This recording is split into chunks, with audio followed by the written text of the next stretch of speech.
Fidèles abonnés de notre rendez-vous hebdomadaire La Bourse en 3 minutes, bonjour. C'est avec un plaisir renouvelé que nous vous retrouvons pour décortiquer ce qui a constitué l'essentiel de l'actualité boursière dans l'espace UEMOA la semaine dernière. Sans plus tarder, les grands titres. La BRVM a clôturé la semaine du 11 au 15 septembre en baisse. Le Premier ministre ivoirien Amadou Gon Coulibaly invite les entreprises britanniques à investir en Côte d'Ivoire. Le gouverneur de la Banque centrale des États de l'Afrique de l'Ouest, élu au conseil d'administration de l'Alliance pour l'inclusion financière, AFI.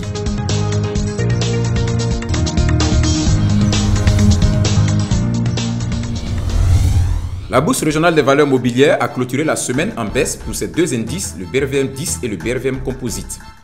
L'indice BRVM 10 est passé de 215,86 à 214,01 points, soit un repli de 0,86%.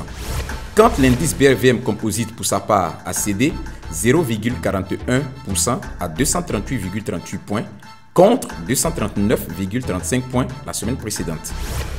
La valeur totale des transactions enregistrées sur la semaine s'établit à 3,84 milliards de francs CFA pour 594 510 titres échangés contre 3,63 milliards de francs CFA pour 811 352 titres traités la semaine dernière.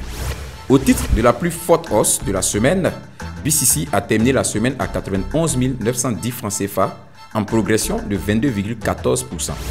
La plus forte baisse de la semaine est enregistrée par le titre Filtissa Côte d'Ivoire, avec un repli de 9,09% à 14 000 francs CFA.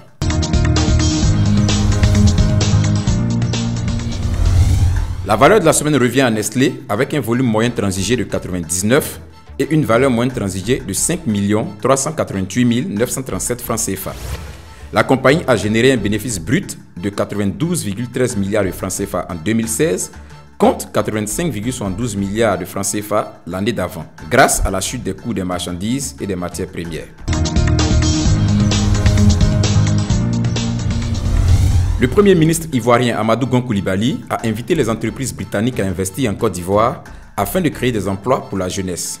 C'était à l'occasion du deuxième forum économique sur le commerce et l'investissement qui s'est tenu la semaine dernière au Royaume-Uni. Au cours de leur assemblée générale qui s'est tenue le 13 septembre 2017 à Sharm el-Sheikh en Égypte, les banques centrales, institutions et pays membres de l'Alliance pour l'inclusion financière ont élu un nouvel administrateur en la personne de M. Timoko Miele Kone, gouverneur de la Banque centrale des États de l'Afrique de l'Ouest. Créée en 2009, l'AFI est une organisation internationale indépendante composée de plus de 100 pays à travers le monde.